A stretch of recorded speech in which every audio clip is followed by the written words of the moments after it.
Aí, ó. Olha a situação da pista aqui de Cabralha, ó. Aqui é na entrada da cidade, ó. A pista já caiu a metade. Ó. Aí, ó. E outra metade vindo aí, ó. Tem um pessoal que tá arriscando ainda passar de carro. Você entendeu? Mas a força da água é tão grande. A correnteza, você sente puxando a gente aqui, ó.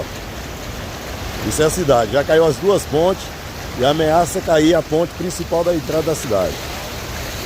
Aí a situação vai ser difícil.